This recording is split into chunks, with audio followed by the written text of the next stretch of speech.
কিছু অপরাধ আছে, কিছু পাপ আছে, কিছু গুনাহ আছে, যেই গুনাহগুলোর সাজা শুধু আখিরাতেই দেওয়া হবে না, আল্লাহ রাব্বুল আলামিন নগদে দুনিয়াতে ওই পাপিষ্ঠকে বুঝিয়ে দিবেন। ওই পাপের শাস্তি দুনিয়াতেও তাকে পেতে হবে, আখিরাতেরটা তো থাকবেই। এরকম কিছু পাপ এবং অপরাধ কোরআন এবং হাদিসে বর্ণিত হয়েছে। এরকম 10টি পাপ 10টি অপরাধের কথা আজ আমরা জানবো ইনশাআল্লাহ। এর ভিতরে সর্বপ্রথম, যেই অপরাধ করার শাস্তি শুধু আখিরাতে দেওয়া হবে না, আখিরাতের শাস্তি তো দেওয়া হবেই, দুনিয়াতেই আল্লাহ তাআলা ওই অপরাধীকে এই অপরাধের শাস্তি দিবেন, দিয়ে ছাড়বেন। এর মধ্যে প্রথম যে অপরাধের কথা বলতে চাই তা হলো মা বাবার অবাধ্যতা, মা বাবার নাফরমানি, মা বাবার সাথে বেয়াদবি করা, তাদের অসম্মান অশ্রদ্ধা করা, তাদের অধিকার নষ্ট করা, খর্ব করা। এটা এমন একটা অপরাধ, এই অপরাধের শাস্তি আল্লাহ শুধু আখিরাতে দিবেন তা নয়, ওই নরাধমকে, মা বাবার অবাধ্য এবং নাফরমান সন্তানকে আল্লাহ তাআলা দুনিয়াতে তার এই পাপের প্রায়শ্চিত্ত ভোগ করানো ছাড়া মৃত্যু দিবেন না। এ বিষয়ে মুস্তাদরাক হাকিমের বর্ণিত একটি হাদিস আছে। নবী আলাইহিস সালাম বলেছেন, বাবানি মুআজ্জালানি উকুবাতুহুমা ফিদ দুনিয়া আল বাগয়ু ওয়া উকুকুল ওয়ালিদাইন। মা বাবার নাফরমানি এর শাস্তি দুনিয়াতে নগদ দেওয়া হবে, আখিরাতটা তো আছেই। সেটা কখনো কখনো হতে পারে তার অবাধ্য সন্তানকে দিয়ে তাকে আল্লাহ তাআলা শাস্তি দিবেন, সেটা যেমন হতে পারে। আবার এমনও হতে পারে তার সন্তান নেই কিংবা সন্তানরা অবাধ্য না, আল্লাহ তাআলা তাকে অন্যভাবে অপমান অপদস্থ করে, লাঞ্ছনা দিয়ে, কষ্ট দিয়ে, তার থেকে নেয়ামত ছিনিয়ে নিয়ে কোনো না কোনো ভাবে আল্লাহ তাআলা তাকে শাস্তি দিবেনই দিবেন। তবে হ্যাঁ, যেই কোনো অপরাধের পর যদি কোনো মানুষ আল্লাহর কাছে তওবায়ে নাসুহা করে, খাঁটি অন্তরে তওবা করে, লজ্জিত হয়, মাফ চায়, ফিরে আসে, তার কথা ভিন্ন, আল্লাহ তাআলা তাকে মাফ করবেন। কারোর যদি বাবা মা দুনিয়াতে বেঁচে থাকেন আর বাবা মার প্রতি তার কখনো অশ্রদ্ধা হয়, অসম্মান হয়, বেয়াদবি হয়, তাহলে সেটার প্রায়শ্চিত্ত হলো বাবা মার কাছে মাফ চাওয়া, চোখের পানি ফেলে দিয়ে। যতক্ষণ পর্যন্ত অন্তর থেকে তারা ক্লিয়ারেন্স না দিবেন যে ঠিক আছে তোমার ব্যাপারে আর কোনো দুঃখ আমার অন্তরে নেই, ততক্ষণ পর্যন্ত মা বাবার কাছে ক্ষমা চাইতে থাকা, এটা হলো এই অপরাধের তওবা। এখানে শুধু মুখে আস্তাগফিরুল্লাহ বললে কখনো তওবা হবে না, বরং মা বাবার কাছে মাপ চাইতে হবে। আপনি যদি আপনার স্ত্রী সন্তানদের সামনে, মা বাবার সামনে বেয়াদবি করেন, তাহলে তাদের সামনেই আবার তাদের কাছে মাপ চাইতে হবে। আপনি যদি কারোর সামনে বাবা মাকে অসম্মান করে থাকেন, তাদের কোনো নির্দেশ লঙ্ঘন করে থাকেন, তাচ্ছিল্য প্রদর্শন করে থাকেন, ওই মানুষগুলোর সামনেই আবার আপনাকে প্রায়শ্চিত্ত করতে হবে। এটি হলো মা বাবার কাছে ক্ষমা চাওয়ার পদ্ধতি। আর যারা হতভাগাদের কাতারে পড়ে গেছেন, মা বাবার দুজনেই অথবা দুজনের কোনো একজনকে হারিয়ে ফেলেছেন, এখনো পর্যন্ত তাদের সাথে কৃত অপরাধ এবং জুলুম, অবিচার, যেটা আল্লাহ তাআলা সহ্য করবেন না, সে অপরাধের প্রায়শ্চিত্ত আপনি করতে পারেন নাই, দুনিয়া থেকে চলে গেছেন, তারা কিভাবে প্রায়শ্চিত্ত করবেন? তাদের প্রায়শ্চিত্তের কয়েকটা ধাপ আছে। নাম্বার 1, তারা মা বাবার হয়ে আল্লাহর কাছে অনেক বেশি ইস্তিগফার এবং চোখের পানি ফেলবেন। আল্লাহ, আমার বাবাকে, আমার মাকে আপনি মাফ করে দিন। নামাজ পড়ে পড়ে ভোর রাতে তাহাজ্জুদের সময়, জুমার দিন মাগরিবের আগে, আসরের পরে, সূর্যাস্ত যাওয়ার সময়, গুরুত্বপূর্ণ দোয়া কবুলের কিছু সময় আছে, এই সময়গুলোতে হাত তুলে আল্লাহর কাছে চোখের পানি ফেলে মাফ চাইবেন। আল্লাহ, আমার বাবার প্রতি আমি অনেক অবিচার করেছি, আমার মায়ের প্রতি আমি অনেক অশ্রদ্ধা প্রদর্শন করেছি, যেটা আমার করা উচিত হয়নি। আল্লাহ তাআলা কোরআনে কারিমে তার ইবাদতের নির্দেশের পরেই যার কথা বলেছেন তিনি হলেন মা বাবা। রিদার রব্বি ফি রিদাল ওয়ালিদাইন ওয়া সাখাতুর রব্বি ফি সাখাতিল ওয়ালিদাইন। নবীজি সাল্লাল্লাহু আলাইহি সাল্লাম বলেছেন, কারোর মা বাবা যদি তার উপরে সন্তুষ্ট থাকে তো আল্লাহ তার উপরে সন্তুষ্ট, আর মা বাবা যদি অসন্তুষ্ট তো আল্লাহ তার উপর অসন্তুষ্ট। মা বাবা হলো মানুষের জান্নাতের দুয়ার, এটাকে ঠিক রাখলে মানুষের জন্য জান্নাতের পথ সুগম হয়। মোহতারাম হাজরিন, এই জন্য কোনো ইমানদার যদি তার মা বাবাকে হারিয়ে ফেলেন, দুজনের কোনো একজন চলে যান, এটা বড় দুর্ভাগ্যের কথা যে জীবদ্দশায় মাপ চাওয়া হয় নাই। প্রায়শ্চিত্ত করার জন্য প্রথম কাজ হলো মা বাবার হয়ে অনেক বেশি বেশি ইস্তিগফার করা, ক্ষমা প্রার্থনা করা, তাদের হয়ে আল্লাহর কাছে আপিল করা, দোয়া করা, আল্লাহ তাদেরকে মাফ করে দিন। এই কাজটি অনেক বেশি পরিমাণে করতে থাকা, দিল থেকে করতে থাকা এক।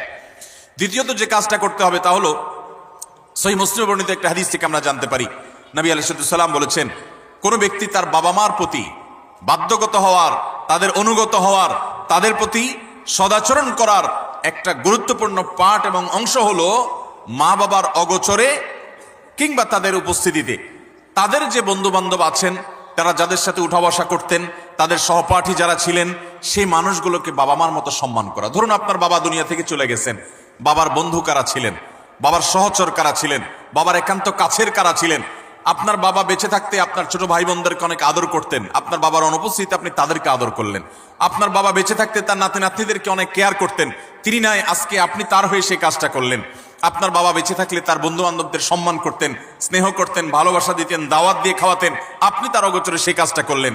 এভাবে আপনার বাবা মা দুনিয়া থেকে চলে যাওয়ার পরও তাদের পক্ষ থেকে এই কাজগুলো করার মাধ্যমে আপনি বিররুল ওয়ালিদাইন বা মা বাবার প্রতি সদাচরণের কাজটা আঞ্জাম দিতে পারবেন। আল্লাহ তাআলা আমাদের সবাইকে মা বাবার সদাচরণকারী, মা বাবার অনুগত সন্তান হওয়ার তৌফিক দান করেন। নবী আলাইহিস সালাম, বিভিন্ন নবী রাসূলগণ কোরআনে কারিমে তাদের বিবরণ এসেছে, তাদের সম্পর্কে আল্লাহ রাব্বুল আলামিন এই সার্টিফিকেট দিয়েছেন। তারা কখনো কখনো আল্লাহর কাছে দোয়া করেছেন যেন তারা মা বাবার প্রতি সদাচরণকারী হন। এটা খুব সহজ বিষয় না। অনেক বদমেজাজ সন্তান আছে, অনেক কুলাঙ্গার সন্তান আছে যে বাবা মার প্রতি তারা অশ্রদ্ধা প্রদর্শন করে। বাবা মা ত্রুটি করতে পারে, বিচ্ছুতি করতে পারে, তারা যদি অন্যায় করে সন্তানের প্রতি তাদেরও বিচার হবে, কিন্তু সন্তান হিসেবে আপনার চেষ্টা থাকবে বাবা মার সামনে কখনো অশ্রদ্ধা হয়, অসম্মান হয় এমন কোনো কাজ না করা। আব্দুল ইবনে আব্বাস রাদিয়াল্লাহু তাআলা বলেছেন, তুমি তোমার বাবা মায়ের সামনে যদি জামা ঝাড়া দাও, কাপড় ঝাড়া দাও, ধুলাবালি সরাও, বাবা মার সামনে এই কাপড় নাড়াটা এটাও বাবা মার সামনে বেয়াদবির শামিল। আল্লাহর জমিনে কারোর সামনে যদি তুমি সবচেয়ে বেশি কাছুমুছু করতে হয়, সে হলো তোমার বাবা মা। তোমার সবচেয়ে বেশি বিনয়ের হকদার যদি কেউ থাকে আল্লাহর জমিনে, তিনি হলেন তোমার বাবা মা। যার কথা তুমি অন্ধের মতো মানবে, কোরআন হাদিসের খেলাফ না হলে, তিনি হলেন তোমার বাবা মা। এই জায়গাটা আর কারোর জন্য হতে পারে না। অথচ আজকাল বেশিরভাগ যুবক, বেশিরভাগ কিশোরদেরকে দেখবেন যে আল্লাহর জমিনে যার চাইতে সবচেয়ে বেশি, যার সঙ্গে সবচেয়ে বেশি ঝাড়ি মেরে কথা বলা যায়, তারা মনে করে তিনি হলেন কে? মা। সবচেয়ে বেশি ঝাড়ি যাকে দিয়ে আমাদের আজকাল কিশোররা, যুবকরা কথা বলে, তিনি হলেন কে? হতভাগা মা। আল্লাহ রাব্বুল আলামিন আমাদেরকে মানুষ হওয়ার তৌফিক দান করুন, মুসলমান হওয়ার তৌফিক দান করুন। মা বাবার মর্ম ততক্ষণ পর্যন্ত মানুষ বোঝে না যতক্ষণ পর্যন্ত সে বাবা মা না হয়েছে। আল্লাহ তাআলা আমাদেরকে বাবা মার কদর করার তৌফিক দান করুন। তাহলে এক নম্বরের অপরাধ পেলাম আমরা, বাবা মার প্রতি যদি কেউ অবজ্ঞা করে, অশ্রদ্ধা করে, অসম্মান করে, তাদের কথা না মেনে চলে, লঙ্ঘন করে। হ্যাঁ, তারা কোনো অন্যায় কথা বললে সেটা মানা যাবে না, ন্যায়সঙ্গত কথা বললে সেটা মানতে হবে। এই ক্ষেত্রে যদি কেউ ত্রুটি করে, বিচ্যুতি করে বাবা মার অবাধ্য হয়, তার এই শাস্তি আল্লাহ শুধু আখিরাতেই দিবেন তা নয়, দুনিয়াতে তাকে এর জন্য প্রায়শ্চিত্ত ভোগ করতে হবে। তবে যদি সে মাফ চেয়ে এটাকে সুরাহা করে ফেলে এবং এটা ক্ষমা চেয়ে নেয়, তাহলে আল্লাহ তাআলা আশা করা যায় মাফ করবেন। নাম্বার 2, কারোর প্রতি জুলুম, কারোর প্রতি অবিচার, গায়ের জোর খাটানো, মাস্তানি গুন্ডামি করা, প্রভাব প্রতিপত্তি দেখানো, যে কাউকে দুর্বল পেয়ে তার উপরে চড়াও হওয়া, কাউকে ঠেকিয়ে ঠকিয়ে নিজের কাজ সিদ্ধ করা, এই মানুষের প্রতি জুলুম, অবিচার, এটার শাস্তি আল্লাহ তাআলা দুনিয়াতে দেন। পৃথিবীর ইতিহাসে এমন একজন জালেম দেখাতে পারবেন না যে জালেম জুলুম করেছে আর তার প্রায়শ্চিত্ত তাকে দুনিয়াতে পেতে হয়নি।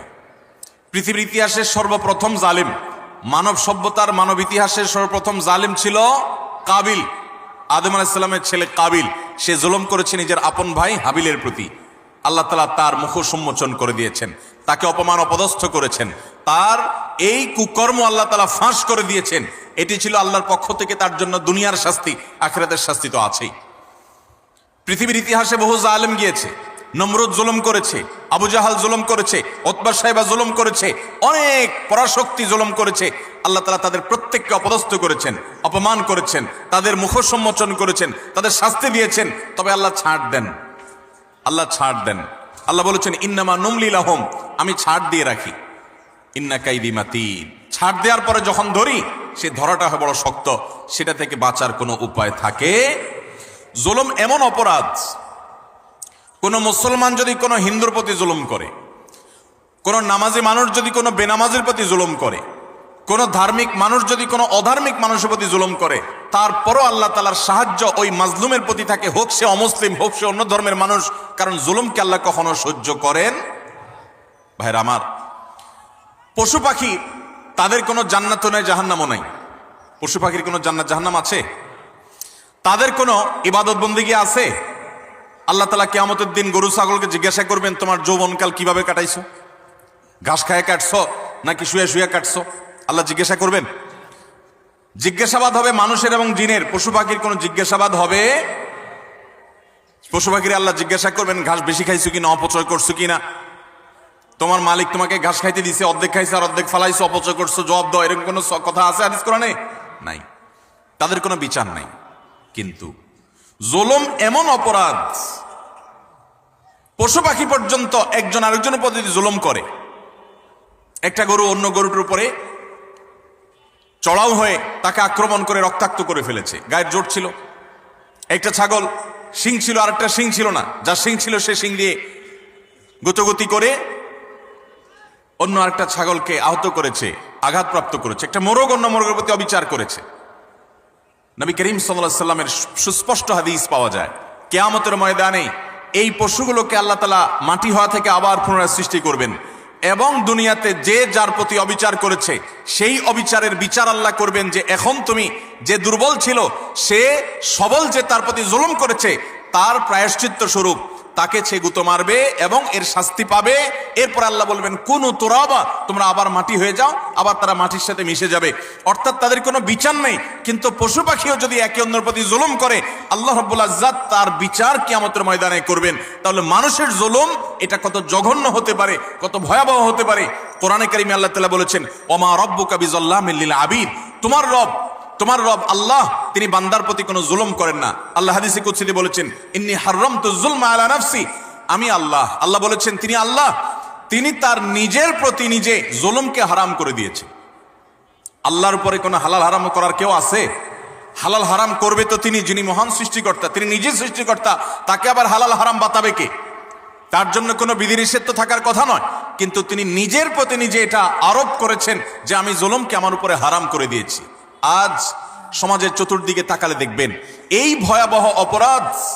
আমরা অনেকে নামাজ কালাম পড়ছি, মুখে হয়তো দাড়িও আছে, আমি হয়তো নিজেকে মুসলমান দাবিও করছি, আমি হয়তো তাসবিহ তিলাওয়াতও করছি, অথচ আমি একজন রিকশাওয়ালাকে দুর্বল পেয়ে জুলুম করছি, আমি হয়তো অধীনস্থ কর্মচারীকে দুর্বল পেয়ে জুলুম করছি, আমি হয়তো আমার চাইতে আরেকজন একটু কম ক্ষমতা সম্পন্ন তাকে পেয়ে আমি চড়াও হচ্ছি, আমি হয়তো আমার মালিক অনুপস্থিত আছে এই দুর্বলতা আমি তার সম্পদের প্রতি জুলুম করছি, তার কাজ ফাঁকি দিয়ে জুলুম করছি। এভাবে চতুর্দিকে দেখবেন জুলুমের এক মহোৎসব চলছে। আল্লাহ রাব্বুল আলামিন কোরআনে কারিমে পরিষ্কারভাবে জানিয়েছেন যে জুলুম যদি কেউ করে, এই জুলুম চুল পরিমাণও যদি করা হয় এর বিচার আল্লাহ তাআলা করবেন। আখিরাতে শুধু বিচার হবে তা নয়। আমরা যে হাদিসটি আবু দাউদ এবং তিরমিজিতে পাই, সেই হাদিসে নবী সাল্লাল্লাহু আলাইহি ওয়াসাল্লাম বলেছেন মা মিন যামবিন আজদারু আন ইউআজ্জিলাল্লাহু লিসাহিবিহি আল উকুবা ফিদ দুনিয়া মা মা ইয়াদখিরুহু ফিল আখিরাহ মিসলাল বাগয়ি ওয়া কাতিআতির রাহম। জুলুম এবং অবিচার যদি কেউ করে তো এর শাস্তি আখিরাতে যা আল্লাহ রেখেছেন তা তো হবেই, দুনিয়াতে নগদ শাস্তি ভোগ করা ছাড়া মানুষ পা নাড়াতে পারবে না। একজন জালিম দেখাতে পারবেন না যে জালিম জুলুম করতে করতে হাসতে হাসতে দুনিয়া থেকে চলে গেছে, তার ভেতরে ত্রাস সৃষ্টি হয়েছে, কোনো না কোনো ভাবে আল্লাহ তাআলা তার জীবনটাকে জীবন্ত জাহান্নাম করেছেন, অথবা অপমান অপদস্থ করেছেন, বা ভেতরে ভেতরে শাস্তি দিয়েছেন। এই শাস্তি ভোগ করা ছাড়া কোনো জালিম যেতে পারে না। এই জন্য ভাইরা আমার, কারোর প্রতি যদি জুলুম হয়, বিশেষ করে আমাদের তরুণ বন্ধুদেরকে আমরা বলি যে কয়েকজন বন্ধু যখন একসাথ হন শরীরের মধ্যে একটা ভাবসাব চলে আসে। কয়েকজন কলেজে পড়ুয়া বন্ধু, আজকাল কলেজে পড়া লাগে না, এখন কিশোর গ্যাং বাইর হয়েছে, পুচকে পুচকে 4-5 জন একসাথে হয়ে গেলেই মাস্তান হয়ে যায়, ঠিক না ভাই? ঠিক। 4-5 জন একসাথে হলে শরীরে একটা ভাবসাব চলে আসে। একা একা যদি চায়ের দোকানে যান তো আস্তে করে খুব নরম সুরে বলেন মামু 1 কাপ চা দেন। আর যখন 4-5 জন 6-7 জন একসাথে যান তো শরীরে ভাব চলে আসে। একবারে বেশি 2বার যদি ডাকা লাগে ওই টি বয়কে, ওই কর্মচারী বেচারাকে, তখন তার দিকে তেড়ে যান, শক্ত কথা বলেন, জোরে আওয়াজ করেন, ভাবখানা এমন যে আপনি কি হুনুরু হয়ে গেছেন। গাড়িতে উঠেছেন, বাসে উঠেছেন, কয়েকজন মিলে উঠেছেন, তো মনে হচ্ছে যে কিছু একটা বাসে উঠে গেছে, কোনো একটা হাইওয়ান জন্তু উঠে গেছে, এরকম একটা ভাব চক্কর, ঠিক না ভাই? ঠিক। ভাইরা আমার, কয়েকজন মিলে শক্ত আছেন, একজন রিক্সাওয়ালা হয়তো 10 টাকার জায়গায় 15 টাকা চাইছে, 1 টাকাও দিলেন না, পুরো টাকা না দিয়ে চলে গেছেন, বেচারা ফেল করে চেয়ে আছে, কিছু বলার ক্ষমতা নাই। মনে রাখবেন এর সবগুলো আল্লাহর খাতায় লেখা হচ্ছে। একটি পাপ এমন নাই, একটি জুলুম নাই যে জুলুম আল্লাহর খাতায় লেখা হচ্ছে না। নবী করিম সাল্লাল্লাহু আলাইহি ওয়াসাল্লাম সেজন্য বলেছেন সেদিন আসার আগে নিজেদের এই সকল মামলাগুলোকে নিষ্পত্তি করে ফেলো, মানুষের অধিকারগুলো দিয়ে ফেলো, যাদের প্রতি জুলুম করেছো মাপ চেয়ে সেগুলোকে ক্ষমা চেয়ে সবগুলোকে চূড়ান্তভাবে নিষ্পত্তি করে ফেলো। যেদিন এগুলোর বিচার যখন আল্লাহ শুরু করবেন তখন কাউকে ছাড় দিবেন না। নবী সাল্লাল্লাহু আলাইহি ওয়াসাল্লাম বলেছেন, আতাদরুনা মানিল মুফলিস, তোমরা কি জানো সবচেয়ে বড় ভিখারিকে, অভাবীকে? সাহাবীরা বলেছেন, আল মুফলিসু ফিনা মান লা দিনারাহু ওয়া লা দিরহামা। হে আল্লাহর রাসূল, আমাদের মধ্যে যার টাকা পয়সা নাই সেই তো অভাবী আমরা জানি। নবীজি সাল্লাল্লাহু আলাইহি ওয়াসাল্লাম বলেছেন, আরে সে অভাবী আসল অভাবী না। আসল অভাবীর পরিচয় তাহলে শুনো।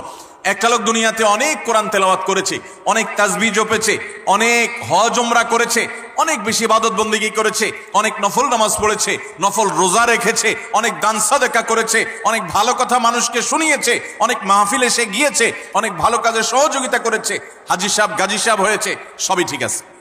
কিন্তু এত বিশাল পরিমাণ আমলের পাহাড় নিয়ে আল্লাহর কাছে তিনি হাজির হয়েছেন। তার আশা, এত আমল করে আসছি, জান্নাত আমার ঠেকাবে কে? কিন্তু দেখা গেল দুনিয়াতে তার জীবদ্দশায়, কৈশোর বয়সে, যৌবনে, প্রাপ্তবয়স্কে, বৃদ্ধ বয়স্কে, বিভিন্ন পর্যায়ে এসে কখনো কাউ প্রতি অত্যাচার করেছে, অবিচার করেছে, কাউকে ঘাট ধাক্কা দিয়েছে, কাউকে একটা ঘুষি দিয়েছে, কাউকে একটা গালি দিয়েছে, কাউকে প্রতি অবিচার করেছে, কারোর প্রতি জুলুম করেছে, কখনো কাজের বুয়ার প্রতি করেছে, কখনো ড্রাইভারের প্রতি করেছে, কখনো অধীনস্থের প্রতি করেছে, কখনো আপন ভাইয়ের প্রতি করেছে, কখনো আপন বোনের প্রতি করেছে, কখনো নিজের স্ত্রীর প্রতি করেছে, কখনো হয়তো সন্তানের প্রতি করেছে, নানামুখী মানুষের প্রতি জুলুম করেছে। এই জুলুমগুলোর যাদের প্রতি করা হয়েছে, কিয়ামতের ময়দানে এই লোক যখন আমলের পাহাড় নিয়ে জান্নাতে যাওয়ার জন্য মোছে তাও দিবে, সমস্ত পাওনাদার হাজির হয়ে আল্লাহর কাছে বলবে, আল্লাহ, এই ব্যক্তি যে আজ জান্নাতে যাওয়ার জন্য প্রস্তুতি গ্রহণ করছে, এই লোক সে আমাদের অধিকার নষ্ট করেছে, আমাকে একটি আঘাত করেছে, আমি দুর্বল ছিলাম, হয়তো রিকশাওয়ালা, কিছু বলতে পারি নাই। আপনি তো আহকামুল হাকিমিন, আজ বিচার দিবসেতে বিচার হবে, দুনিয়াতে আমি বিচার পাই নাই, আজকে আমি বিচার চাই। আল্লাহ তাআলা তখন ওই ব্যক্তিকে আল্লাহ রাব্বুল আলামিন তখন বলবেন, এখন বিচার হলো, তুমি যে আমলের পাহাড় নিয়ে এসেছো সেখান থেকে কিছু আমল সওয়াব তাকে দিয়ে দাও, কিছু সওয়াব তাকে দিয়ে দাও, তোমার কাজের প্রায়শ্চিত্ত হবে। তাকে আল্লাহ তাআলা বিদায় করবেন, নিষ্পত্তি করবেন। আরেকজন হাজির। এভাবে একে একে যত পাওনাদার তার কাছে হবে, সমস্ত পাওনাদারদের পাওনা দিতে দিতে তার আমল যা নিয়ে এসেছে এই আমলের সকল সওয়াব ফুরিয়ে যাবে, শেষ। কিন্তু পাওনাদার তখনও আছে। এবার পাওনাদারদের পাওনা নিষ্পত্তি করবার জন্য আল্লাহ তাআলা পাওনাদারদের পাপের বোঝা তার মাথায় একটু একটু করে, তার অপরাধের অনুপাত হারে আল্লাহ তাআলা দিতে দিতে পাপের বোঝা মাথায় নিয়ে, আমল তো সওয়াব তো এর আগেই শেষ পাওনাদারকে দিয়ে, এবার পাওনাদারদের পাপের বোঝা মাথায় নিয়ে সে জাহান্নামে নিক্ষিপ্ত হবে। নবী সাল্লাল্লাহু আলাইহি ওয়াসাল্লাম বলেছেন, ওই লোকের মতো ভিখারি, তার মতো অসহায়, তার মতো অভাবী, তার মতো কপাল পোড়া আল্লাহর জমিনে আর কেউ হবে না। সেই অভাব যেন আমাদের না হয়। এজন্য ভাইরা আমার, দুনিয়ার জীবনে আমার কারোর প্রতি যেন কোনো জুলুম না হয়, কোনো অবিচার না হয়, গায়ের জোর যেন আমি না দেখাই। আল্লাহ যেন আমাকে মনুষ্যত্ব, এটা যেন আমার মধ্যে অর্জন করতে পারে। বিশেষ করে তরুণ এবং কিশোর বন্ধুরা, বয়সের কিছু পাগলামো আছে, বয়সের কারণে শরীরে কিছু গরম ভাব আসে, খবরদার। কারোর প্রতি যদি কখনো রাগ করেও ফেলেন, অবিচার করেও ফেলেন, শয়তানের প্ররোচনায় পড়ে সাথে সাথে তার কাছে মাপ চেয়ে নেবেন, নিষ্পত্তি করে ফেলবেন, এটা রেখে দিবেন না। কারণ আল্লাহর খাতায় প্রত্যেকটা অপরাধ লিপিবদ্ধ হবে। এটা তো আখিরাতের কথা। আজ আমরা যেটি বলছি তা হলো, নবী করিম সাল্লাল্লাহু আলাইহি ওয়াসাল্লাম বলেছেন, আখিরাতের যে শাস্তির কথাটা তো আছেই, কিন্তু কারোর প্রতি যদি কেউ জুলুম করে, দুনিয়াতে আল্লাহ রাব্বুল আলামিন তাকে সেই জুলুমের শাস্তি, প্রায়শ্চিত্ত তাকে দিবেন, এর মুখোমুখি তাকে হতেই হবে। আল্লাহ তাআলা আমাদেরকে জুলুমের মতো এই পাপ অপরাধ থেকে বেঁচে থাকার তৌফিক দান করুন। 3 এবং 4 এবং 5 এই তিনটি আরেকটি হাদিসে আসেছে। 3 নম্বর হলো আত্মীয়তার সম্পর্ক ছিন্ন করা, 4 নম্বর হলো কথায় কথায় মিথ্যা কথা বলা, এবং 5 নম্বর হলো আমানতের খেয়ানত করা। কেউ টাকা রেখেছে, আপনি মেরে দিলেন, কারোর কাছ থেকে বাকি নিয়েছেন, আর ওই লোকের চেহারাও মারালেন না, সামনেও গেলেন না। কারোর কাছ থেকে হাওলাত নিয়েছেন, এরপর তার মোবাইল নম্বরই ব্লক করে ফেললেন। কেউ আপনাকে কোনো কথা বলছে কারোর কাছে না বলতে, আপনি সবার কাছে বলে বেড়ালেন। কারোর কোনো গোপন তথ্য আছে, এটা ফাঁস করে দিলেন। এরকম যত প্রকার আমানতের খেয়ানত আছে, এই সবগুলোর কারণে আল্লাহ তাআলা দুনিয়াতে নগদ শাস্তি দিবেন। তাহলে 3 নম্বর হলো আত্মীয়তার সম্পর্ক ছিন্ন করা, 4 নম্বর হলো মিথ্যা, 5 নম্বর হলো খেয়ানত, আমানত নষ্ট করা। এই কয়েকটা পয়েন্ট একসাথে তাবরানীতে বর্ণিত হয়েছে। নবী সাল্লাল্লাহু আলাইহি ওয়াসাল্লাম বলেছেন যে কয়েকটা অপরাধ আছে, এগুলোর শাস্তি আখিরাতে হওয়ার পাশাপাশি দুনিয়াতে হওয়াটা অধিকতর উপযুক্ত হবেই হবে, এর কোনো বিকল্প নাই, ব্যত্যয় নাই। আল্লাহ তাআলা এটি করবেনই। তার ভিতরে একটা হলো আত্মীয়তার সম্পর্ক ছিন্ন করা। অনেক মানুষ আছেন, নিজের আপন ভাইয়ের সাথে সম্পর্ক ভালো নাই, বোনের সাথে সম্পর্ক ভালো নাই, কোনো যুক্তি খাটবে না। আপনার ভাই খারাপ, এই যুক্তি দিবেন, বোন খারাপ, সে যুক্তি দিবেন, এই যুক্তি খাটবে না। সে খারাপ, আপনি তো খারাপ হবেন না, আপনাকে তো ভালো হতে হবে। আপনি নিজে থেকে তার প্রতি সদাচরণ করার চেষ্টা করবেন, আপনি তার সাথে নিজে থেকে উইলিংলি মিশতে যাবেন, তার কল্যাণ চাইবেন, তার জন্য দোয়া করবেন।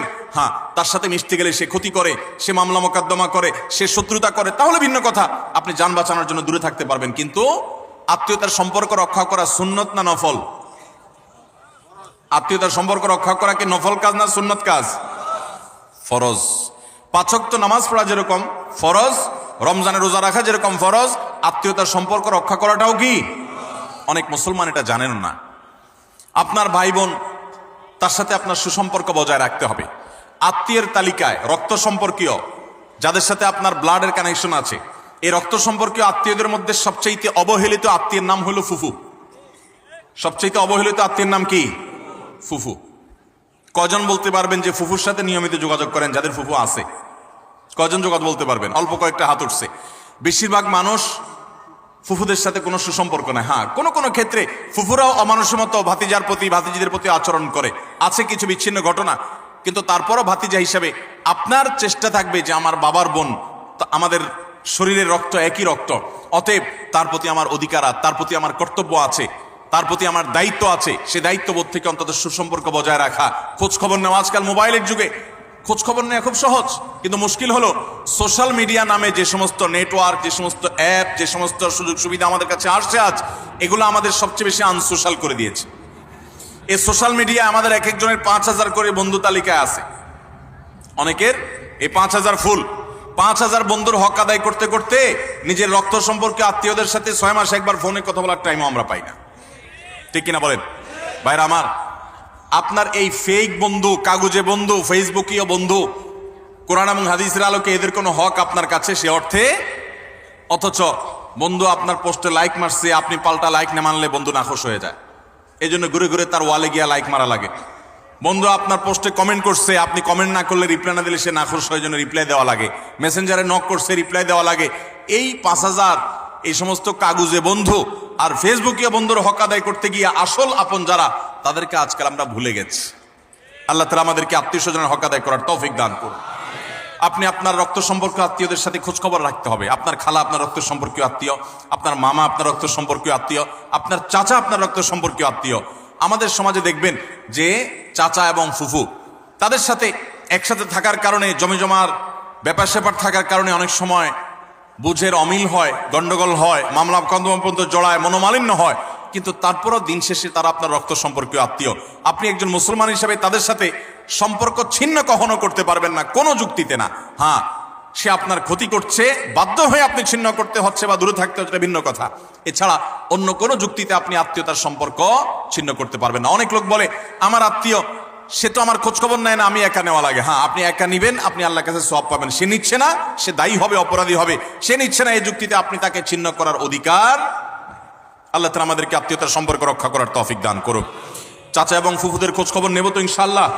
চাচাতো ভাই, ফুফাতো ভাই বোন, তাদের খোঁজ খবর নেব তো ইনশাআল্লাহ। এগুলো তো অনেক পরের কথা। অনেক কপাল পড়া আছে নিজের আপন ভাই বোনের সাথেও যোগাযোগ, কত বন্ধু তার, কত দোস্ত তার, কত আপন তার, অথচ রক্ত সম্পর্কীয় এই মানুষগুলোর প্রতি তারা খেয়াল রাখে না। নবী করিম সাল্লাল্লাহু আলাইহি ওয়াসাল্লাম বলেছেন, আল্লাহ রাব্বুল আলামিন হাদিসে কুদসিতে বলেছেন যে যে ব্যক্তি আত্মীয়তার সম্পর্ককে রক্ষা করবে, সংযুক্ত করবে, তাদের সাথে কানেক্টেড থাকবে, আল্লাহ তাআলা ওই ব্যক্তির সাথে কানেক্টেড থাকবেন। আর যে ব্যক্তি আত্মীয়তার সম্পর্কের সাথে সম্পর্ক ছিন্ন করে ফেলবে, আত্মীয়ের সাথে সম্পর্ক ছিন্ন করবে, রাখবে না, আল্লাহ তাআলা বলেছেন কাতাআহুল্লাহ, আল্লাহ তাআলা তার সাথে সম্পর্ক ছিন্ন করে ফেলবেন। এবং লা ইয়াদখুলুল জান্নাতা কাতি, আত্মীয়তার সম্পর্ক ছিন্নকারী জান্নাতে প্রবেশ করবে। কোন যুক্তিতে আত্মীয়তার সম্পর্ক আপনি ছিন্ন করতে পারেন না। রাগ করে 3 দিন অভিমান করতে পারেন, এর বেশি না। আল্লাহ আমাদেরকে এই অপরাধটি থেকে বেঁচে থাকার তৌফিক দান করুন। আত্মীয়তার সম্পর্ক রক্ষা করলে ওই ব্যক্তিকে আল্লাহ তাআলা দুনিয়াতে নগদ শাস্তি দিয়ে থাকেন, আখিরাতের শাস্তির পাশাপাশি। আর 4 নম্বর হলো মিথ্যা, কথায় কথায় মিথ্যা, সবার সাথে মিথ্যা, তার জীবনটা মিথ্যার উপরে। এই মিথ্যাবাদীদের উপর আল্লাহ বলেছেন যে লানাতুল্লাহি আলাল কাযিবিন, আল্লাহর লানত, আল্লাহর অভিশাপ এবং আল্লাহর গজব নাজিল হয় মিথ্যাবাদীদের উপরে। এজন্য ইমানদার কখনো কথায় কথায় মিথ্যা বলতে পারে। 5 নম্বর হলো খেয়ানত, যেটা বললাম যে আমানতের খেয়ানত, অর্থের দিক থেকে খেয়ানত, কথার দিক থেকে খেয়ানত, বিভিন্ন দিক থেকে খেয়ানত। আপনি কারোর কোনো কিছু নকল করলেন। ফেসবুকে আজকাল যে খেয়ানত হয় সেটা হলো একজনের লেখা কপি করে এনে আপনার ওয়ালে সুন্দর করে পোস্ট করে দিলেন, সবাই আপনাকে বাহবা দিল, ভাই মাশাআল্লাহ আপনি তো সুন্দর লেখেন, দেখা যায় আসলে আপনি এটা চুরি করে আনছেন আরেকজনেরটা। এটা হলো খেয়ানত, এটা হলো আমানতের।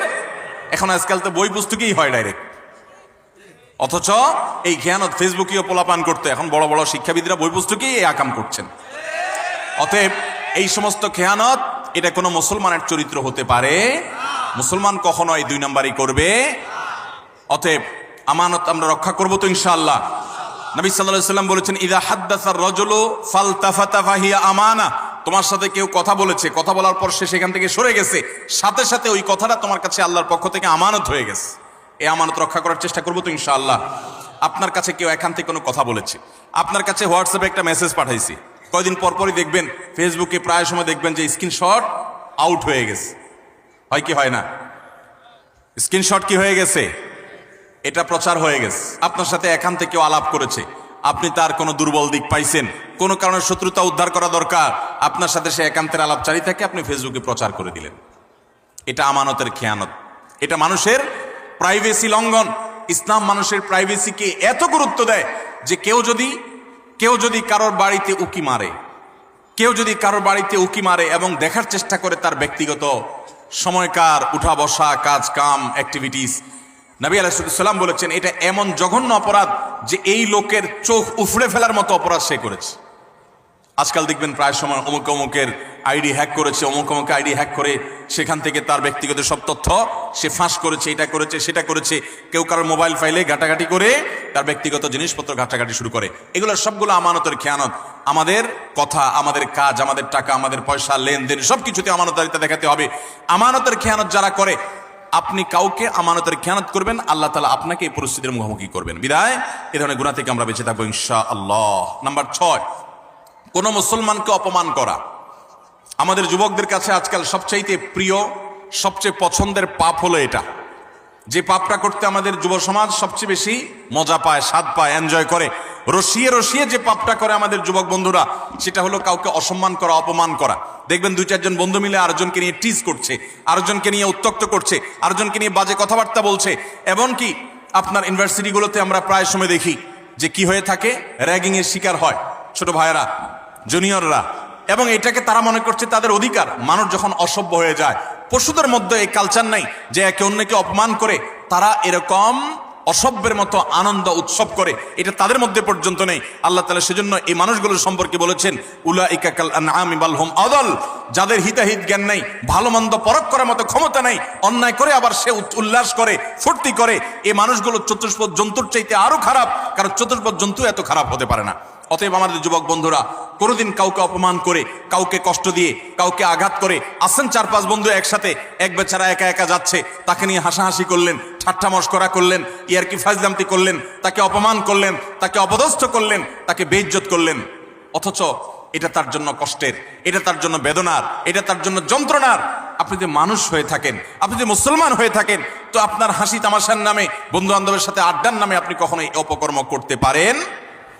নবী করিম সাল্লাল্লাহু আলাইহি সাল্লাম বলেছেন, আবু দাউদে বর্ণিত হয়েছে, কোন মানুষ সে যদি আরেকজনকে অপমান করে এমন একটা জায়গায় যেখানে ওই লোকটা অপমান থেকে বাঁচার চেষ্টা করছে, সে চায় কেউ তার জন্য সাহায্যের হাত বাড়িয়ে দেখ, সেখানে আপনি তাকে আরো অপমান করলেন, তাহলে আপনি নিশ্চিত জেনে রাখেন, লিখে রাখেন, আপনার জীবনে এরকম পরিস্থিতি আসবে যে আপনি কোন পরিস্থিতিতে মানুষের সাহায্যের জন্য আপনি হাত বাড়াবেন, কিন্তু সাহায্য পাবেন না, পাবেন অপমান। কারণ মানুষকে অপমান করলে তার শাস্তি আল্লাহ তাআলা দুনিয়াতে নগদ দিয়ে থাকে। আল্লাহ তাআলা এই অপরাধ থেকে, এই গুনাহ থেকে আমাদেরকে বেঁচে থাকার তৌফিক দান করুন। ভাইরা আমার, ভালো মুসলমান হওয়ার জন্য ভালো মানুষ হতে হবে। আপনি কয়েক বন্ধু মিলে একসাথে হাসি ফুর্তি করতে পারেন, আনন্দ তামাশা করতে পারেন, খেলাধুলা করতে পারেন, ক্রীড়া কৌতুক করতে পারেন, শরিয়ার সীমানায় থেকে আপনি সেটা করতে গিয়ে কাউকে নিয়ে আপনি হাসাহাসি করতে পারেন। একটা মেয়ে হাঁটে হেঁটে যাচ্ছে, আপনি দেখে ওই মেয়েটাকে শুনিয়ে শুনিয়ে এমন কথা বললেন যে কথা শুনে মেয়েটার মানসিকভাবে আঘাতপ্রাপ্ত হচ্ছে, আপনি তাকে অপদস্থ করছেন, নোংরা কথা বলছেন। যুবকদের মধ্যে এই রোগ আছে না নাই? জনে জনে ঘরে ঘরে আজকে এই রোগ ভরে গেছে। ভাইরা আমার, আল্লাহ আপনাকে বিবেক দিয়েছেন, আপনি আনন্দ অবশ্যই করতে পারেন, আপনি অবশ্যই কৌতুক করবেন, আপনি অবশ্যই ক্রীড়া করবেন, আপনি অবশ্যই রসিকতা করবেন, বন্ধুদের সাথে মজা করবেন, কিন্তু আপনার মজা আরেকটা মানুষের কষ্টের কারণ, আপনার মজা আরেকটা মানুষের অপমানের কারণ হতে পারে না। আপনার বিবেককে জিজ্ঞাসা করুন, কোনো পশু এত নিচে নামে না। আল্লাহ তাআলা আমাদের যুবকদেরকে সঠিক এবং সুন্দর পথে চলার তৌফিক দান করুন। মনে রাখবেন, এই সমস্ত অপকর্মের একটা শাস্তি তো আপনাকে নগদে পেতেই হবে, সেটা হলো অপরাধ বোধের অদৃশ্য দাহন। অনেক লোক আছে দেখবেন, বৃদ্ধ বয়সে এসে হাজী সাহেব, গাজী সাহেব, দাড়িয়ালা, হজরতজি ইত্যাদি সেজে যায়, কিন্তু উনি জানেন উনি যৌবন বয়সে বহু মেয়েকে উত্ত্যক্ত করেছে, বহু ছেলের গায়ে হাত তুলেছে, বন্ধু বান্ধব মিলে বহু অন্যায় করেছে, বহুত আকাম কুকাম করেছে। এই সমস্ত আকাম কুকামের কথা যখন মনে হয় তখন অপরাধবোধের একটা জ্বালা আছে ভেতরে, সে নিজেকে নিজে জানে যে আমি কত খারাপ ছিলাম, এই যন্ত্রণায় সে ভুগতে থাকে। আর যারা যৌবনকালে এই সমস্ত অন্যায় এবং পাপাচার থেকে বেঁচে থেকে তাদের যৌবনকে পরিচ্ছন্ন করে, পড়াশোনা করে, কেরিয়ার গড়ে তোলে, সামাজিক কর্মকাণ্ড করে, বন্ধু বান্ধব মিলে ক্রীড়া কৌতুক করে, শরিয়ার সীমানার মধ্যে থেকে কারোর প্রতি অবিচার অন্যায় করে না, তাদের এই জীবনের সবচেয়ে নগদ আল্লাহ তাআলার পক্ষ থেকে যে পুরস্কার আছে তাহলে মানসিকভাবে সে ফিল করে যে আমি অন্যায় করি নাই, আমি অবিচার করি নাই, আমি যৌবন বয়সে ভালো কিছু কাজ করতে পেরেছি। আল্লাহ আমাদেরকে যৌবনকালে ভালো কোনো কাজ করার তৌফিক দান করুন। আমরা এই সমস্ত অনাচার থেকে বেঁচে থাকবো তো ইনশাআল্লাহ। আজকাল যুবকদেরকে দেখবেন, প্রায় সময় দেখবেন রোস্টিং ভিডিও বানায়। ভিডিওর নাম কি? Roasting video. রোস্টিং ভিডিও মানে কি? একজনকে রোস্ট করে। এতদিন আমরা শুনছি মুরগি রোস্ট করে, এখন পোলাপান কি রোস্ট করে? মানুষ রোস্ট করে। একটা মানুষের হয়তো কোনো ভুল হয়েছে, তার ভুল হলে অবশ্যই তার সমালোচনা হতে পারে, যৌক্তিক সমালোচনা হতে পারে, ভুল সংশোধন হতে পারে, ভুল শুধরানো হতে পারে, কিন্তু ভিডিও বানায়া তার চরিত্র হনন, তার ব্যক্তিগত বিষয় এসে তুলে এনে তাকে একেবারে মুরগিরে যেরকম রোস্ট করে, তার গোষ্ঠী উদ্ধার করার নাম হলো রোস্টিং ভিডিও। আমরা কোন সভ্যতায় বসবাস করছি? যুবকদের কাছে এই জিনিসগুলো খুব এনজয় করার মতো বিষয়। সেগুলো দেখে আমরা অনেকে খুব হাসি, আমরা খুব আনন্দ পাই, খুব মজা পাই। আমাদের রুচি নষ্ট হয়ে গেছে। ভাইরা আমার, একজন মানুষ আরেকজন মানুষকে নিয়ে চরম অপমানকর কোনো কাজ কখনো করা, এটা কখনো সভ্য মানুষের কাজ এটা কখনো মুসলমানের কাজ হতে পারে? আল্লাহ তাআলা আমাকে আপনাকে এরকম সচেতন দায়িত্বশীল মুসলমান হওয়ার তৌফিক দান করুন। আমরা কোনো মানুষকে অপমান করব, আমরা কোনো মানুষকে কষ্ট দেব? আজ অনেক যুবক আছে বাবার বয়সী একজন মানুষের সাথে পর্যন্ত বেয়াদবের মতো আচরণ করে। রিক্সাওয়ালা হতে পারে, তিনি রিক্সা চালক, কিন্তু আপনার বাবার বয়সী, আপনার বড় ভাইয়ের বয়সী, আপনার চাইতে অন্তত আলটিমেট কমপক্ষে বড়, অ্যাটলিস্ট আপনার চাইতে সে সিনিয়র, কিন্তু দেখা যায় তার সাথে পর্যন্ত তুচ্ছতাচ্ছিল্য করে, তুই তোকারি করে, যা তা বলে আমাদের যুবকরা আজকাল, অনেকে, আমি সবার কথা বলছি, অনেক যুবকরা আজকাল এমন আচরণ করে। আল্লাহ রাব্বুল আলামিন এই সমস্ত উদ্ভ্রান্তের জীবন, এই সমস্ত উচ্ছৃঙ্খলতার জীবন পরিহার করে আমাদেরকে সুন্দর জীবন যাপন করার তৌফিক দান করুন। ভাইরা আমার, একটা সুস্থ বিবেক অনেক বড় নেয়ামত, যে বিবেকের রাডারে ধরা পড়বে যে এটা অন্যায়, এটা ন্যায়। আমার কোনো বন্ধু একটা অপকর্ম করছে, আমি বুঝতে পারলাম আমার রাডারে ধরা পড়েছে এটা অন্যায়, আমি প্রতিবাদ করব, ওই বন্ধুকে প্রয়োজনে ত্যাগ করব, আমি একজন ভালো বন্ধু গ্রহণ করব। চেষ্টা করা যাবে না ইনশাআল্লাহ? যৌবনকাল বারবার আসবে না ভাইরা। যৌবনের যে পাগলামি, যৌবনের যে উচ্ছলতা, যৌবনের যে উন্মাদনা, আল্লাহর শপথ করে বলছি এটা চিরকাল থাকবে না, এটা চলে যাবে। কি করেছেন সে জিনিসটা কিন্তু ঠিকই থেকে যাবে, আপনার কর্মটা ঠিকই থেকে যাবে। যৌবনের এই সময়টা চলে যাবে, কিন্তু যৌবনকালে যা যা করেছেন এই সবগুলো আপনার আমলনামা যেমন লেখা থাকবে, আপনার স্মৃতিতেও থাকবে। আমলনামার কারণে আপনার আখিরাতে শাস্তি হবে, আর স্মৃতিতে থাকার কারণে আপনার পরবর্তী বয়সে আপনাকে অপরাধবোধের অদৃশ্য দাহনে আপনাকে জ্বালাতে থাকবে, অস্থিরতা আপনার মধ্যে কাজ করতে থাকবে। অতএব যৌবনকালে এবং যে কোনো বয়সে আমরা কোনো মানুষকে অপমান অপদস্থ করব। কোনো মানুষ বিপদে পড়েছে, হয়ে গেছে তার দ্বারা একটা কোনো সমস্যা, আপনি চান্স পেয়ে এবার তার 14 গোষ্ঠী উদ্ধার করা শুরু করলেন না ভাই, এই সময় হাত বাড়িয়ে দেন, পারলে তাকে সাহায্য করেন। আল্লাহ রাব্বুল আলামিন আপনার কোনো বিপদে এরকম মানুষ দিয়ে দিবেন যে মানুষ আপনার হাত ধরে আপনাকে উদ্ধার করবে। চেষ্টা করবো না ইনশাআল্লাহ?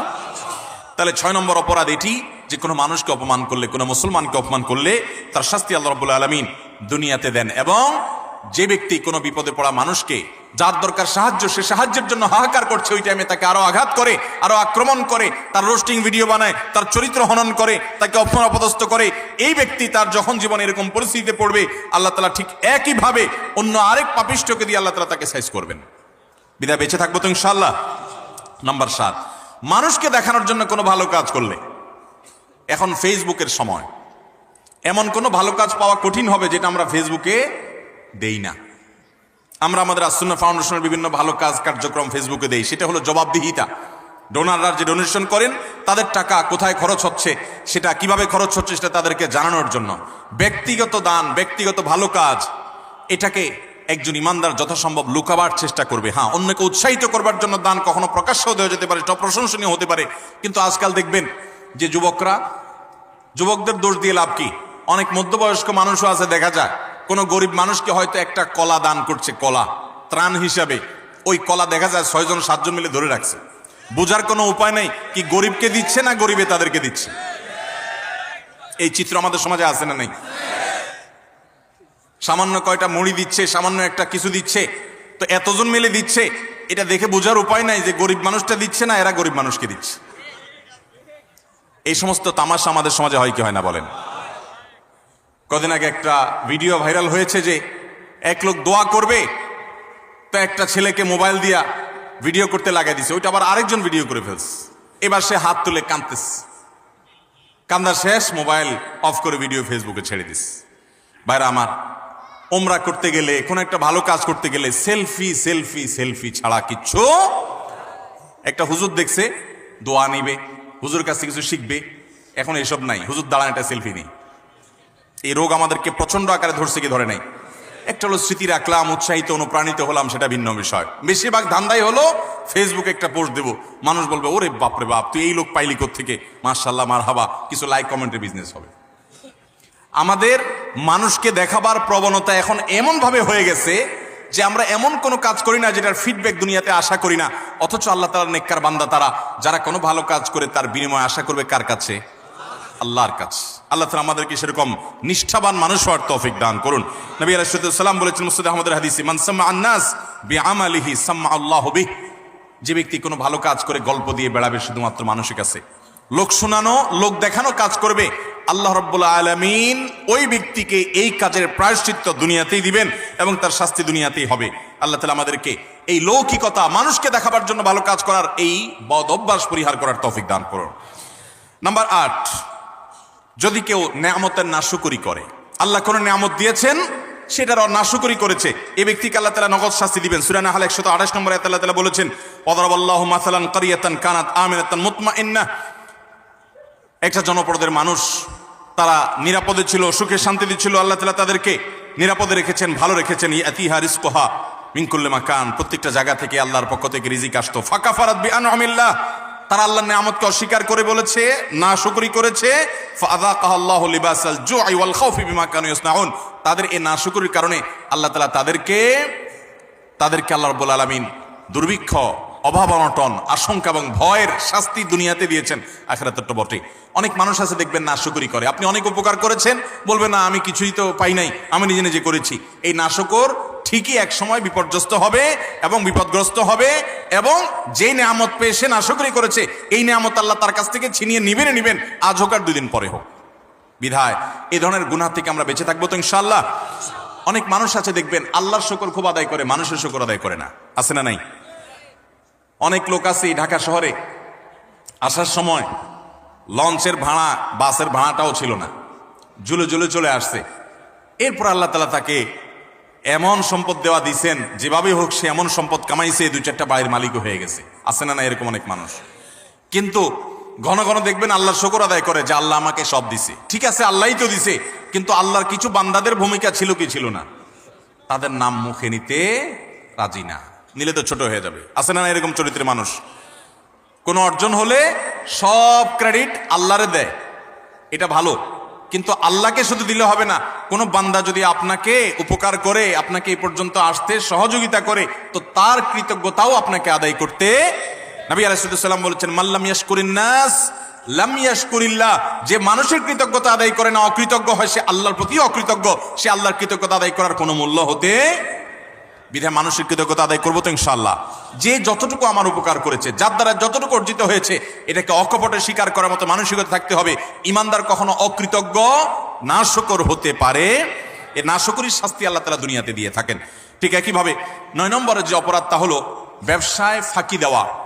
এমন ব্যবসায়ী এখন পাওয়া সোনার হরিণ হয়ে গেছে, যেই ব্যবসায়ী সত্য কথা বলে, 2 নম্বরই কথা বলে না, চিটারি বাটপারি করে না। আপনি ঢাকা শহরের কোন দোকানে, কোন মার্কেটে যাবেন, আল্লাহর কিছু নেককার বান্দা আছে সেটা হাতে গোনা, বেশিরভাগ দোকানে যাবেন 100 টাকা কেনা ভাই, আল্লাহর কিরা, রাসূলের কিরা ভাই, যদিও রাসূলের কিরা হয় না, শিরক, এরকম নানা কিরা বলে, নানা কসম করে বলবে 100 টাকা কিনা, এরপরে মুলামুলি করার পর দেখা যায় 50 টাকা দিয়ে দিস, আছে না নাই? গতকালকে চট্টগ্রামের মাহফিলে একজন একটা প্রশ্ন লিখে দিস, বলে ভাই দোকানে মিথ্যা কথা বলতে বলতে অনেক সময় দেখা যায় একটা কাস্টমারের সাথে সত্য বলবো নিয়ত করছি, তবুও মুখ দিয়ে মিথ্যাটাই চলে আস। নিজের বউ দোকানে গেছে, যা জিজ্ঞেস করছে তোমার এটা কত কিনা পড়ছে, ওইটা বলে আল্লাহর কিরা এত টাকা, মিথ্যা কথা। পরে বলে ও সরি থুকু, তুমি তো কাস্টমার না, ঘরের বউ। মিথ্যা বলতে বলতে অনেক দোকানদার আছে এটা বিল্ট ইন হয়ে গেছে, অভ্যাসটা এমন হয়ে গেছে, এটা তার শরীরের, এটা তার অঙ্গের, এটা তার অস্তিত্বের সাথে মিশে গেছে। ঠিক না ঠিক ভাইরা আমার? কয় টাকা কামাই করবেন মিথ্যা কথা বলে? মিথ্যা কথা বলে যে টাকা কামাই করবেন এগুলোর দুনিয়া থেকে নিয়ে যেতে পারবেন? কাফনের কাপড়ের পকেট আছে? পকেটও নাই, নিয়ে যেতেও পারবেন? যাদের জন্য মিথ্যা কথা বলছেন, ছেলে সন্তান, স্ত্রী, পরিবারের লোকজন, আপনি দুনিয়া থেকে যাওয়ার পর কিয়ামতের ময়দানে যখন ফেরেশতারা মুগুর দেওয়ার জন্য ধরবে, যখন শাস্তি শুরু হওয়ার পরিকল্পনা হবে, তখন আপনার ছেলে মেয়েরা যায় বলবে আল্লাহ আমার আব্বাকে কিছু বলিয়েন না, উনি যত 2 নম্বরে চিটারি বাটপারি করে ঢাকা শহরে বাড়ি গাড়ি করছে, এগুলো সব আমাদের জন্য করছে, ওনার একার জন্য করে নাই, অতএব শাস্তি আমাদেরকে দেন, ওনাকে ছেড়ে দেন। বলবে? আল্লাহ কোরআনে উল্টাটা বলেছেন, ইয়াউমা ইয়াফিরুল মারউ মিন আখি ওয়া উম্মিহি ওয়া আবি ওয়া সাহিবাতিহি ওয়া বানি। সেদিন মানুষ বাপকে দেখে সন্তান আরেক দিকে পালাবে, যে বাপ দেখা হলে যদি আমাকে আটকায়, যে তোদের জন্য অনেক কিছু করছি, আজকে আমি ফাঁসে গেছি। স্বামীকে দেখে স্ত্রী, স্ত্রী দেখে স্বামী পালাবে, বন্ধুকে দেখে বন্ধু পালাবে। লিকুল্লি ইমরিন মিনহুম ইয়াউমা ইযিন শানু ইউগনি, সবাই ইয়া নফসি ইয়া নফসি করতে থাকবে। ভাইরা আমার, আল্লাহর জমিনে তার চাইতে বড় নির্বোধ কে হতে পারে যে চুরি করে যাদের জন্য, ওই লোকগুলো তার চুরির কোনো দায় বহন করবে? আরাম করে ভোগ করবে ছেলে মেয়েরা, অথচ আপনি তার পাপের প্রায়শ্চিত্ত ভোগ করবেন। তাহলে আপনি কেন দোকানদারি করতে গিয়ে কাস্টমার সাথে মিথ্যা কথা বলবেন? আপনি সত্য কথা বলেন, কেনা বেচা আপনার কম হবে, ব্যবসা একটু কম হবে, আয় ইনকাম একটু কম হবে। মনে রাখবেন, এর বিনিময়ে শান্তিটা আল্লাহ তাআলা দুনিয়াতেও দিবেন, আখিরাতেও দিবেন। চেষ্টা করবো তো ইনশাআল্লাহ। ভাইরা আমার, ওজনে কম দেওয়া, দোকানদারি, ব্যবসা বাণিজ্যের মধ্যে মিথ্যা, প্রতারণা, আজ গোটা দুনিয়া দাঁড়িয়ে আছে মিথ্যার উপরে। সারা ঢাকা শহরে যত বিজনেস আছে, ম্যাক্সিমাম বিজনেসই দেখবেন, বিশেষ করে খুচরা পর্যায়ে ম্যাক্সিমাম বিজনেস দাঁড়িয়ে আছে মিথ্যার উপরে। ফল দোকানে যাবেন, উপর দিয়ে সব সুন্দর করে সাজা রাখছে, বড় বড় গুলা, নিজে সব ছোট ছোট গুড়া গুড়া আছে না নাই? পোকা কাগুলো সব সরা রাখছে, উপর দিয়ে ভালোগুলো দিয়ে রাখছে। নবী করিম সাল্লাল্লাহু আলাইহি সাল্লাম একবার বাজারে গেলেন, গিয়ে দেখলেন যে এক লোক গমের স্তূপ নিয়ে বসে আছে, গম বিক্রি করছে। নবী করিম সাল্লাল্লাহু আলাইহি সাল্লাম ফিল্ড ভিজিটে গেলেন, সরাসরি মদিনা রাষ্ট্রনায়ক তিনি গিয়ে সোজা হাত ঢুকিয়ে দিলেন গমের ভিতরে, স্তূপের ভিতরে। সন্দেহ হলো তার, দেখলেন যে ভেতরে সব ভিজা গম, এটা ওজনে ভারী হবে, আর শুকনাগুলো ওজনে কম হবে, পরিমাণে বেশি হবে সেখানে, তো ভিজাটার দাম কম হবে। ভদ্রলোক ভিজাগুলো নিচে, উপর দিয়ে শুকনাগুলো দিয়ে বিক্রি করছে। নবী করিম সাল্লাল্লাহু আলাইহি সাল্লাম বললেন, এই চিটারি কেন করলে তুমি তো একই দামে বিক্রি করছো, অথচ তোমার ভেতরে ভিজা গম। তখন তিনি বললেন, হে আল্লাহ রাসূল, বৃষ্টিতে ভিজে গেছে, আমি কি করবো, যেন উপর দিয়ে এগুলো দিয়ে দিচ্ছি। নবী সাল্লাল্লাহু আলাইহি সাল্লাম, না, তুমি ভিজাগুলো আলাদা বিক্রি করবে, শুকনাগুলো আলাদা বিক্রি করবে, ভিজাগুলোর এক দাম হবে, শুকনাগুলোর আরেক দাম হবে। তুমি কেন এই বাটপারি এবং চিটারি করলে? মান গাসসা ফালাইসা মিন্না। মনে রাখবে, যে মানুষকে প্রতারণা করে ব্যবসা বাণিজ্যে, সে আমার উম্মত হতে পারে। আমরা প্রায় সময় যখন দেখি টেলিভিশনের স্ক্রিনে বা পত্রিকার পাতায়, দাড়ি পাকা বুড়ো মানুষ, সুন্দর চাচা, বাপ চাচার মতো দেখতে, নুরানি চেহারা, মাথায় টুপি আছে, কপালে সেজদা দিতে দাগও আছে, কিন্তু উনি ধরা পড়েছে কিসে? 2 নম্বর মাল বিক্রি করতে গিয়ে। হয় কি হয় না এগুলা? আমাদের অনেক মুসলমান মনে করে ইসলাম হলো নামাজ রোজার নাম শুধুমাত্র। ভাইরা আমার, ইসলাম নামাজ রোজার নাম যেমন, ঠিক এমনি ভাবে আমার লেনদেন, কায় কারবার, বেচা কিনা, ব্যবসা বাণিজ্য, সেখানেও সততার পরিচয় দেওয়া। অনেকে বলে, ভাই এরকম সততার পরিচয় দিতে গেলে আজকাল আর ভাত জুটবে না। ভাত জোটার দরকার নাই, চিড়া জোটক। ইমানদার কখনো নীতিতে ছাড় দিতে পারে। সততার সাথে চলবো তো ইনশাআল্লাহ। শুআয়ব আলাইহিস সালামের জাতি, তারা ব্যবসা বাণিজ্যে এরকম 2 নম্বরই করতো। আল্লাহর গজব তাদের উপরে নাজিল হয়েছে। এই উম্মত কিয়ামতের আগ পর্যন্ত আল্লাহর গণগজব আসবে না, ধ্বংস করবে না। নবী সাল্লাল্লাহু আলাইহি ওয়াসাল্লাম দোয়া করে গেছেন যেন এটা না আসে। কিন্তু এইরকম পাপের, পাপিষ্ঠ, অপরাধী, খারাপ ব্যবসায়ী, তাদেরকে আল্লাহ দুনিয়াতে নগদ শাস্তি দিবেন। অন্য কোনো শাস্তি হোক আর না হোক, ওই যে ভেতরকার যে অদৃশ্য দাহন, জ্বালা, যন্ত্রণা, এটা আল্লাহ তাআলা দিবেন। অনেকে দেখবেন যে পারিবারিকভাবে অশান্তির সাগরে হাবুডুবু খাচ্ছে, কিন্তু আপনি দেখবেন উপর দিয়ে গাড়ি বাড়ি, ফিটফাট বেড, চাকচিক্যময় জীবন। আল্লাহ তাআলা আমাদেরকে এই ধরনের অপরাধ থেকে বেঁচে থাকার তৌফিক দান করুন। নাম্বার 10, যে কোনো সাধারণ কুফরি, আল্লাহর প্রতি অবিশ্বাস, পাপাচার, এগুলোর কারণে আল্লাহ তাআলা দুনিয়াতে নগদ একটা শাস্তি দেন। মিনিমাম একটা শাস্তি হয়, সেটা হলো মানসিক অশান্তি এবং ডিপ্রেশন। আপনারা প্রায় দেখবেন গোটা পৃথিবীতে সবচেয়ে বেশি আত্মহত্যা করে তারা যারা কোনো ধর্মে বিশ্বাসী না। সবচেয়ে বেশি আত্মহত্যা করে যারা কোনো ধর্মে বিশ্বাসী। এটা আমার কথা না, এটা বিশ্ব স্বাস্থ্য সংস্থার বিভিন্ন কয়েক বছরের জরিপ মিলিয়ে রব্বি আল্লাহ নামে একটা গ্রন্থ অনেকগুলো ভাষায় অনুদিত হয়েছে রিয়াদ থেকে। এর বাংলা অনুবাদ আমি করেছিলাম। সেখানে একটা গ্রাফ তারা তুলে এনেছেন। বিশ্ব স্বাস্থ্য সংস্থার জরিপের আলোকে কয়েক বছরের জরিপ দেখানো হয়েছে, সারা পৃথিবীতে তুলনামূলকভাবে আত্মহত্যার পরিমাণ, প্রবণতা সবচেয়ে কম যাদের মধ্যে, তারা হলো মুসলমানরা। কারণ কি জানেন? মুসলমান যদি দেয়ালে পিঠ থেকে যায়, সে জানে উপরে আল্লাহ আছেন, তার একটা আস্থার জায়গা থাকে, ভরসার জায়গা থাকে। আর যার আল্লাহর প্রতি বিশ্বাস না, সে বলে ও স্যাড, ব্যাড, শেষ। আফসোস করা ছাড়া তার কিছু আর থাকে। যালিকা বিআন্নাল্লাহা মাওলাল্লাযীনা আমানু ওয়া আন্নাল কাফিরিনা লা মাওলা লাহুম। আল্লাহ হলেন ঈমানদারদের অভিভাবক, আর কাফেরদের কোনো অভিভাবক থাকে। অতএব ভাইরা আমার, যে কোনো পাপের একটা নগদ শাস্তি হলো মানসিক অশান্তি, মানসিক যন্ত্রণা। আপনি দেখবেন যারা আত্মহত্যা করে মারা যায়, প্রায় সময় দেখবেন এই যে কিছুদিন আগে, গত বছর সম্ভবত, একজন প্রতিষ্ঠিত একজন নায়ক, তার শ্বশুর আত্মহত্যা করে মারা গেলেন। কিসের অভাব বলেন?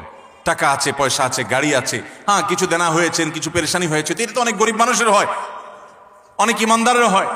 কিন্তু বেশিরভাগ ক্ষেত্রে দেখবেন ডিপ্রেশন, আর ডিপ্রেশন ছাড়া কিছু নাই। ঘুম আসে না, মদ খাওয়া ছাড়া ঘুম আসে না, ওষুধ খাওয়া ছাড়া ঘুম আসে না।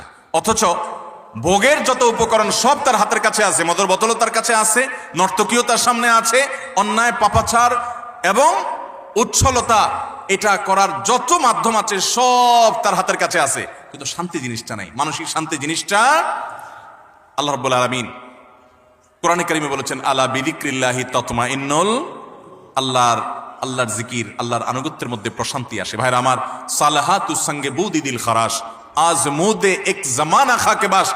পাপ বহুত করেছেন, পাপে মজা আছে আমি জানি। জিনা করেছেন, মাদকের দিকে হাত বাড়িয়েছেন, অন্যায় অনাচার করেছেন, অবৈধ পথে কামাই করেছেন, অনেক টাকা পয়সা করেছেন, কিছু স্বাদ পেয়েছেন আমি জানি। আজ মুদে এক জামানা খাকে বাস। আসুন এবার একটু ভিন্ন স্বাদ আস্বাদন করি। আল্লাহর বাধ্যগত হয়ে, আল্লাহর নাফরমানি ছেড়ে দিয়ে আল্লাহর গোলামীর জীবন কিছুদিন পরীক্ষামূলক করে দেখেন, এটার যে স্বাদ দুনিয়াতে ভোগের জীবনে, সেই স্বাদ কখনো পাওয়া যায়? আল্লাহ আমাদের সবাইকে আল্লাহর সমস্ত নাফরমানি থেকে বেঁচে থাকার তৌফিক দান করুন। চেষ্টা করবো তো ইনশাআল্লাহ। আমরা আবারও এক নজরে বলছি 10টি অপরাধ যেগুলোর শাস্তি আল্লাহ তাআলা দুনিয়াতে নগদ দিয়ে থাকেন। নাম্বার 1, মা বাবার অবাধ্যতা, মা বাবার নাফরমানি, তাদের সাথে বেয়াদবি, দুনিয়াতে আল্লাহ নগদ শাস্তি দেন।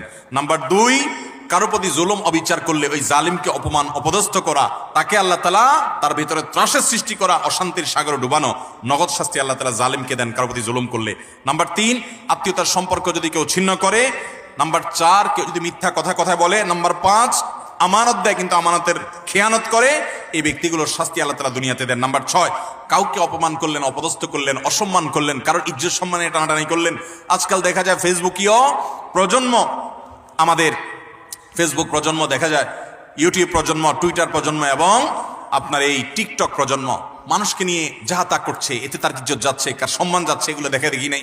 ছবি, ব্যঙ্গ, বিকৃতি, তারপরে যে মানুষকে অপমান অপদস্থ করা, নামকে বিকৃত করা, কোনো মুসলমানের খাসলত হতে পারে না। অনেক সময় ইসলামের নামে আমরা এগুলো করছি।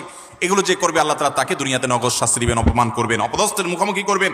নাম্বার 7, মানুষকে দেখাবার জন্য ভালো কাজ করা, মানুষের কাছ থেকে বাহবা কুড়ানোর জন্য, লাইক কমেন্ট কামানোর ধান্দায় ভালো কাজ করলে আল্লাহ তাআলাকে দুনিয়াতে নগদ শাস্তি দেয়। ভালো কাজ হবে আল্লাহকে খুশি করার জন্য, মানুষকে দেখানোর জন্য নয়। 8 নম্বর হলো যদি কেউ আল্লাহ রাব্বুল আলামিনের কোনো নেয়ামতকে অস্বীকার করে, নাশুকরি করে, অথবা কোনো মানুষের কৃতজ্ঞতা আদায় না করে, এই ব্যক্তিকে আল্লাহ তাআলা নগদ শাস্তি দেন, ওই নেয়ামতটা ছিনিয়ে নিয়ে যান। 9 নম্বর হলো যদি কেউ ব্যবসা বাণিজ্যে 2 নাম্বারি করে, মিথ্যা কথা বলে, কাস্টমারের সাথে, ক্লায়েন্টের সাথে প্রতারণা করে, এই ব্যক্তিকে আল্লাহ তাআলা দুনিয়াতে আযাব তার জীবনে দিয়ে থাকেন। তার সংসারে হয় অশান্তি, না হলে তার কোনো একটা দিক থেকে আল্লাহ রাব্বুল আলামিন ভয়ঙ্কর শাস্তির মুখোমুখি তাকে করে। নাম্বার 10, যেই কোনো আল্লাহর প্রতি অবাধ্যতা, আল্লাহর অবিশ্বাস, আল্লাহর নাফরমানি যারা করে, দুনিয়াতে আল্লাহ তাআলা ডিপ্রেশন, অশান্তি, কষ্ট এবং মানসিক যন্ত্রণা দিয়ে তাদেরকে শেষ করেন। তারা সুইসাইড সেন্টার খুলতে হয়, তাদের আত্মহত্যা করার জন্য জায়গা খুলতে হয়, তাদের জীবনের সুখ এবং শান্তি আল্লাহ তাআলা তুলে নিয়ে যান। আল্লাহ তাআলা আমাদের সবাইকে আল্লাহ রাব্বুল আলামিনের আনুগত্য পরিপূর্ণভাবে করার তৌফিক দান করুন। এই 10টি অপরাধ যেগুলোর শাস্তি দুনিয়াতে নগদ ভোগ করতে হয়, আল্লাহ তাআলা এগুলো থেকে আমাদের সবাইকে বেঁচে থাকার তৌফিক দান করেন। জাযাকুমুল্লাহু খায়রা ওয়া আখিরু দাওয়ানা আনিল হামদুলিল্লাহি রাব্বিল আলামিন।